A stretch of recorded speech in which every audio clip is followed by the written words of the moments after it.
Where's my plane ticket? You got it for me, right? Then, Tom said something unbelievable the next moment. Sorry. I didn't get yours. What? Tom is laughing as if he's having a great time. So, you're saying you only didn't get mine? Yeah, that's right. I did get them for Mom and everyone else, though. He probably never intended to buy mine in the first place. Well, that's fine. I'm going home. My name is Kelly Manson, a 46-year-old employee. I've been married to Tom for 2 years. Our meeting came later in my life. I've been working as a full-time employee at this company for over 20 years. So, I can handle most tasks and have achieved some results. However, I've been struggling with my job recently, which I'm supposed to be good at. Currently, I'm in the sales department, failing to meet quotas and facing severe reprimands from my boss daily. This situation has been demotivating, with sales not improving. And because of that, I'm getting scolded by my boss again, making me feel even worse. In the midst of this, one day, as I was sitting alone in the company's break room, a man named Tom approached me. Are you okay? You seem down. Well. Tom was on a sales visit to a different company in the building where I work, and that's when I first met him. I naturally felt like sharing my worries with him. He just listened to me without saying a word. Maybe it was easier because he was a stranger, someone who knew nothing about me. I felt a bit relieved by his kindness. Tom said he would be there to listen to me from now on and suggested we exchange contact information. I was grateful for his kindness and we exchanged numbers. By that time, I think I was already attracted to Tom. Gradually, Tom and I grew closer, started going out on dates on our days off, and eventually began dating. A year later, Tom proposed, and we decided to get married. We immediately went to meet my in-laws. Kelly, we're looking forward to having you in the family, my mother-in-law said with a smile, seeming very kind. Once you're married, let's go on a family trip, my father-in-law said, laughing heartily. My father-in-law seemed like a good guy, which reassured me. And then, after discussing it together, we decided not to have children. I was already in my 40s when I married Tom. Having a child now would be a significant burden on my body. Besides, Tom wanted to live a life with some financial freedom and wanted to be able to support his parents and show them filial piety. Having a child would mean our time and money would be significantly consumed by childcare. I also wanted to continue to work hard at my job, and after considering various aspects, I readily agreed to his suggestion. After getting married, we bought a new house together. We pooled our savings, so it was a small house, but we were able to buy it outright. Marrying the man I love and acquiring our own home.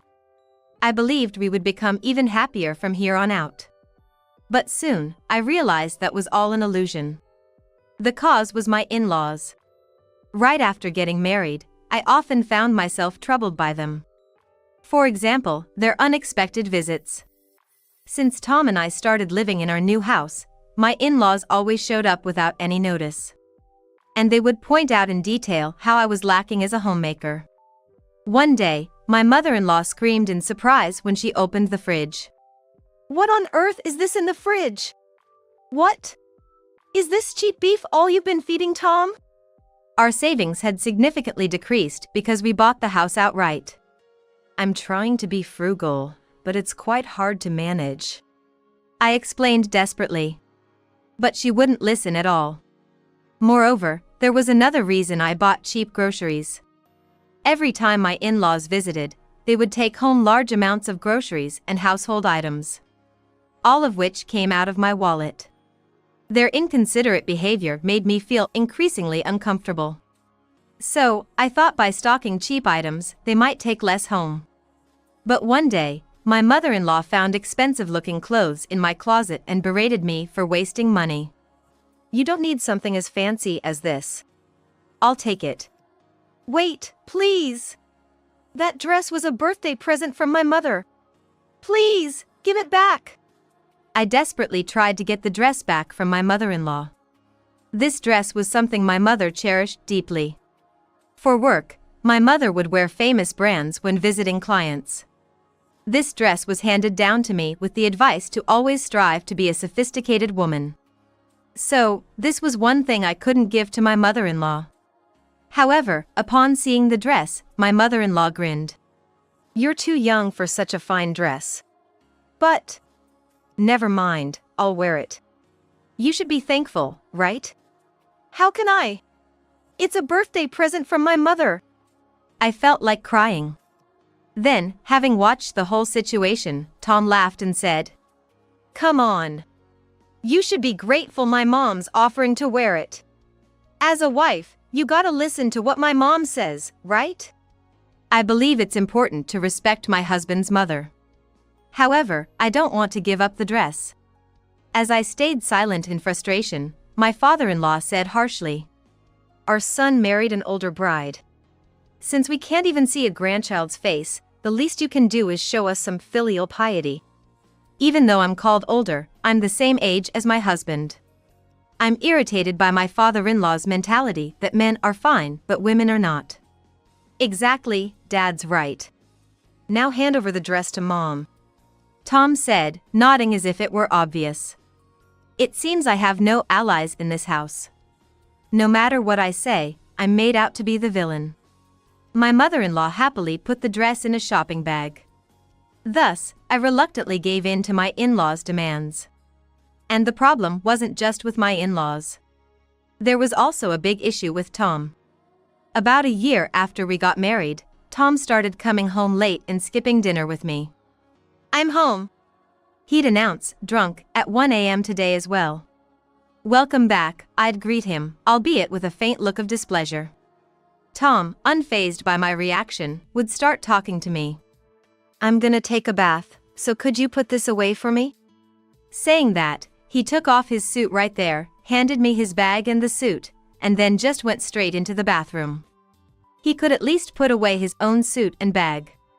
I sighed as I went to put his things in Tom's room. That's when suddenly, a notification sound came from the phone inside the bag. Tom always carries his smartphone with him, but it seems he forgot it in his bag today because he was drunk.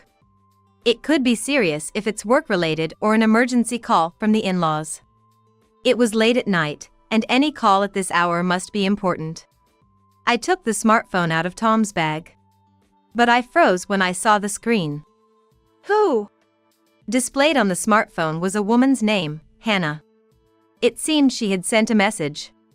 A preview of the message flashed on the screen, saying, "You were amazing today, let's love each other again." The message seemed to continue, but I couldn't see it without unlocking the phone. The woman appeared to be quite young based on her photo used as her WhatsApp icon. Seeing that message, I was convinced Tom was cheating. Messages from Hannah kept coming. For now, I took photos of the notification screen, but this alone wasn't enough evidence.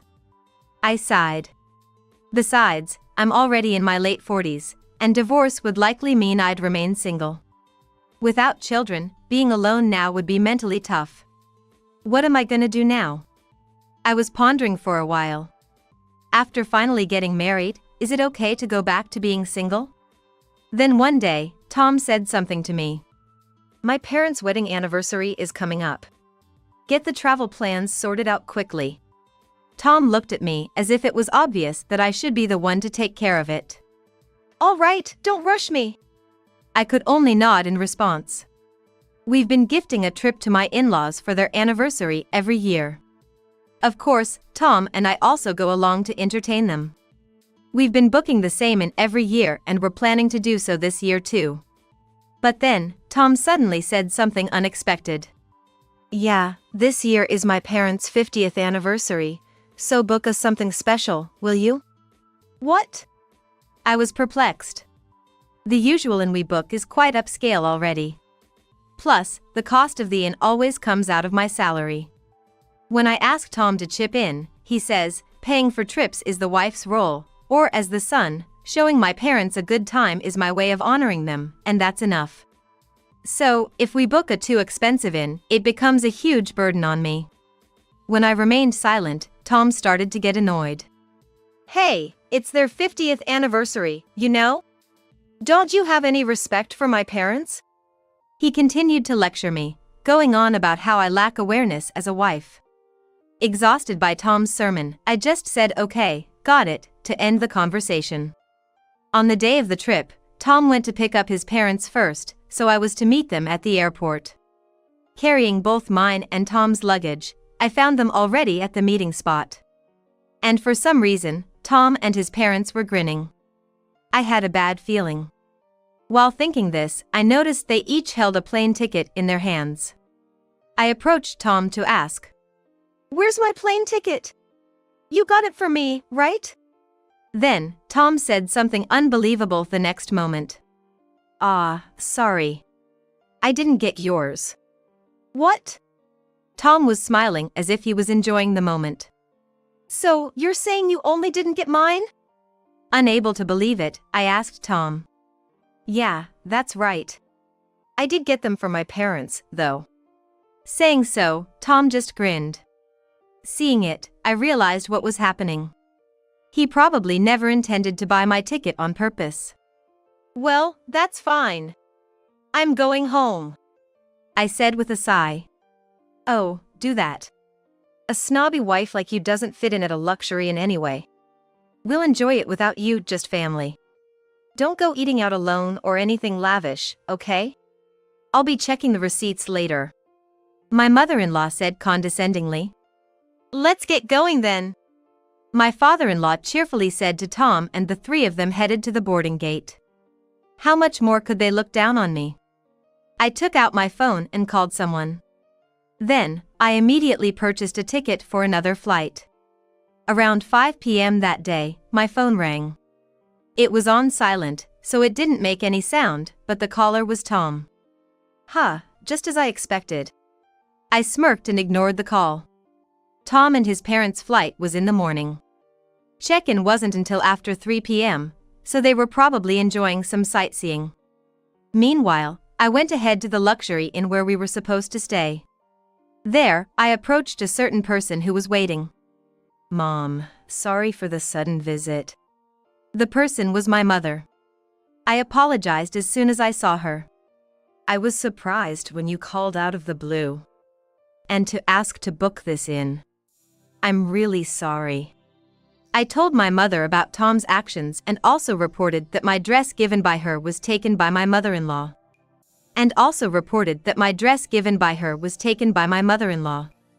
My mother, clearly angry, said, "What?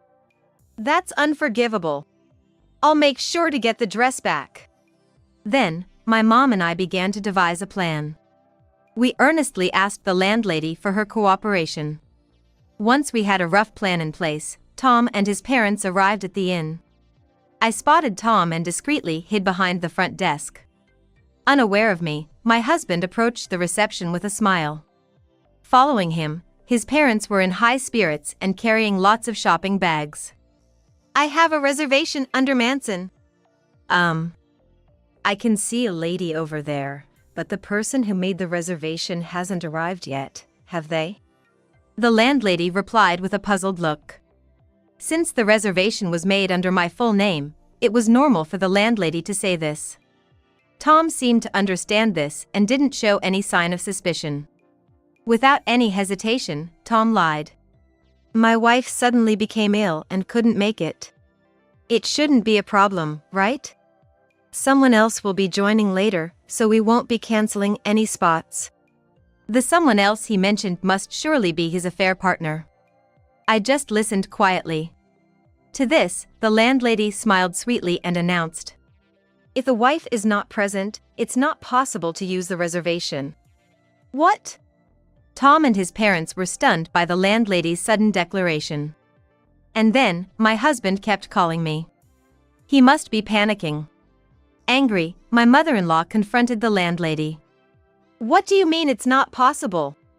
Kelly made the reservation for us, and we came all this way by plane."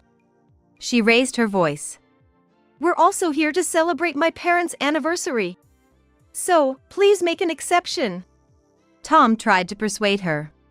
The landlady, with a resigned expression, then said, "If you insist, we can arrange a room, but there will be an additional charge." What? What do you mean by an additional charge? Tom asked, surprised. The landlady glanced at a woman sitting nearby. Ma'am, perhaps it's time to tell them the truth? I guess I should step in. My mother-in-law looked puzzled at the exchange between the landlady and the woman. Who are you, wearing those dark sunglasses? Before she could finish, she stopped mid-sentence. The moment the woman removed her sunglasses, it became clear who she was. You're Kelly's mother, aren't you? What are you doing here? My mother-in-law was confused. My mother and the in-laws had only met at a family-only wedding ceremony. Smiling, my mother answered. Long time no see. By the way, where is Kelly? Well, she's ill.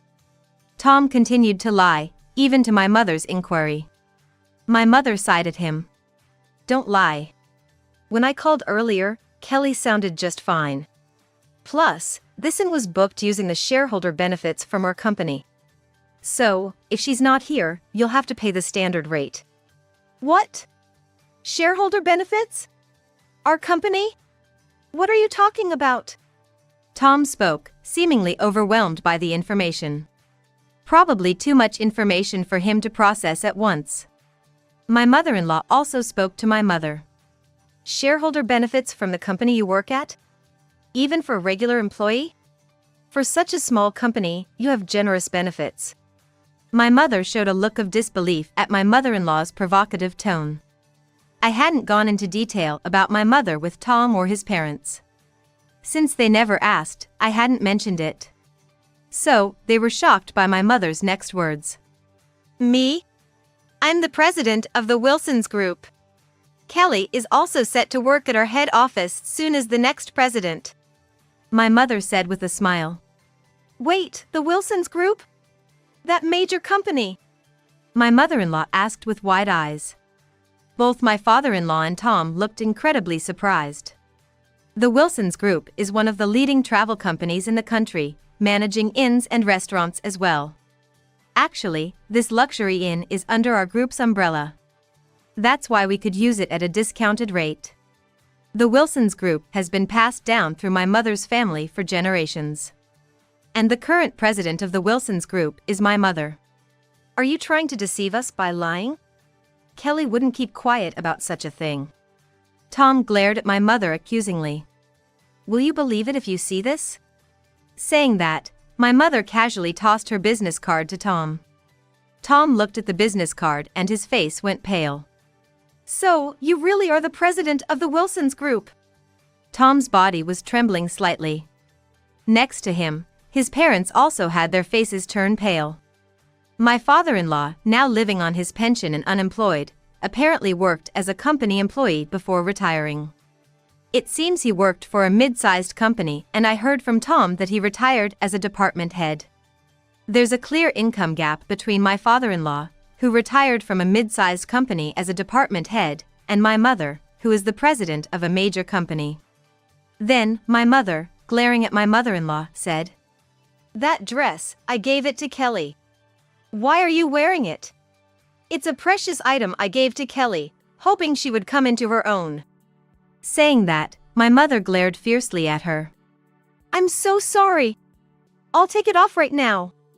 My mother-in-law, turning blue, hurriedly changed.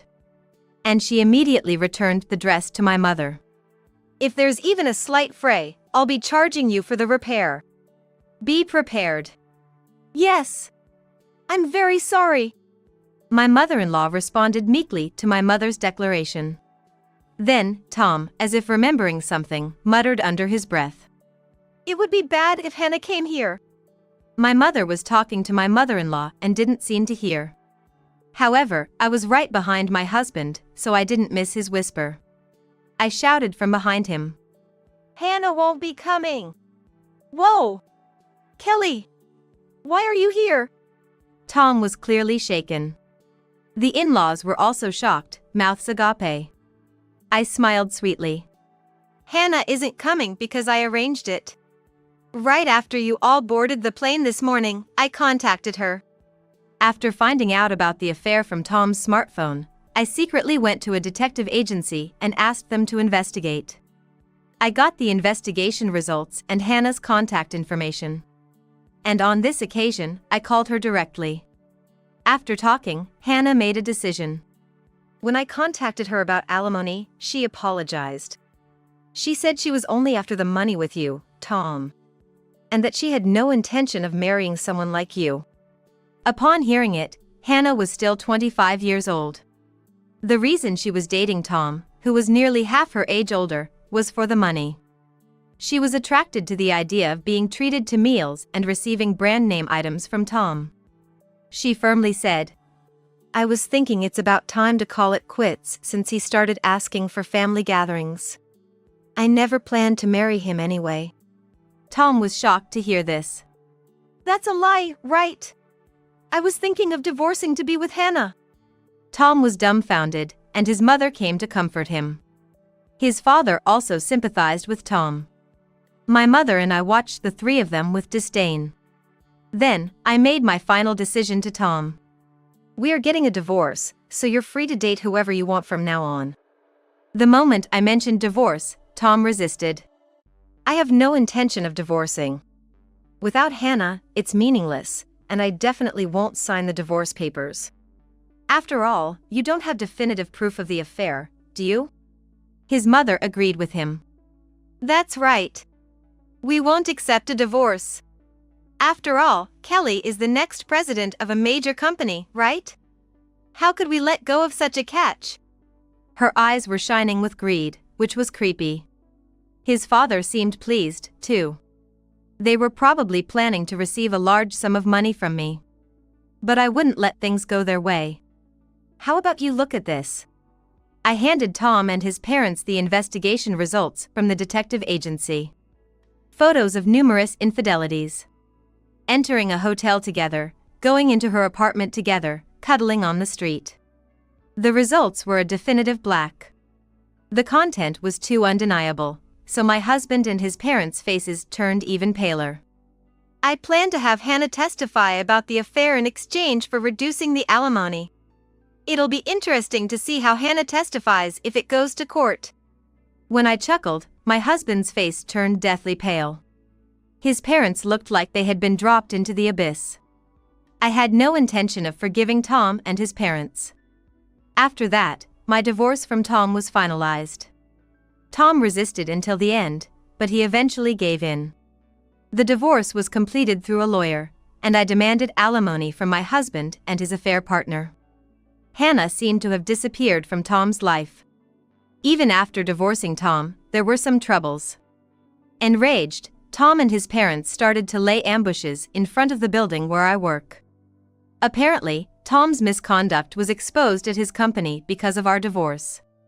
He was found to have engaged in power harassment, sexual harassment, and even accepting bribes during entertainment. The reason why his misdeeds came to light was because the president of the company Tom worked for was a friend of my mother. After discussing it, the president conducted an internal investigation, and Tom's wrongdoings were uncovered.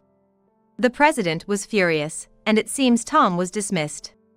However, his parents were not working and living on a pension, unable to support the unemployed Tom. Discontented, the in-laws conspired and started to ambush at my workplace. I managed to evade them at first, but their persistence eventually led to my capture. Tom suddenly appeared, approached me, and grabbed my arm. If we play nice, you get cocky. We're struggling without money. Remarry and support us, Tom said, thrusting a marriage registration form at me. All you need to do is sign, hurry up. My mother-in-law also grabbed my arm, trying to make me hold a pen. It's useless to try and escape. My father-in-law was there too, making it impossible for me to flee. But, it seems they made a mistake themselves. The next moment, security guards arrived. Let go! What are you doing? Stop it! 5 or 6 security guards subdued my in-laws. Then, the police arrived. Actually, since I started being ambushed, my mother and I asked for cooperation from the company's reception, the building's security guards, and the company's employees. We had shown photos of my in-laws to the company's reception, building security, and employees, asking them to immediately report any actions they took upon appearing. Thanks to that, everyone was able to respond swiftly, allowing the police to quickly control the situation. Thus, Tom and his parents were arrested by the police on the spot. Marks from Tom grabbing my arm were still clearly visible. It contributed to my decision to file a complaint. With their social credibility gone due to their actions, the future looks bleak for Tom and his parents. They paid the settlement money, but they're in debt due to the alimony for the affair. Currently, they are all working multiple part-time jobs to make ends meet while repaying their debts. After that, I was assigned to the headquarters of the Wilsons Group. Since then, I've been living busy days. However, I have a strong ally by my side. Kelly, we're going to visit our clients. You need to start getting your face remembered. My mother would say to me. For my safety, I'm currently living with my mother at our family home. At home, my mother instructs me on various things to prepare me to become the next president of the company. I'm approaching my 50s, feeling like a new employee every day. But I don't mind it. I'm going to be in a position to protect the company that has been passed down through generations. I want to do more than just protect it, I aim to develop it further. While feeling the pressure, I'm also filled with dreams and hopes as I tackle the tasks at hand today.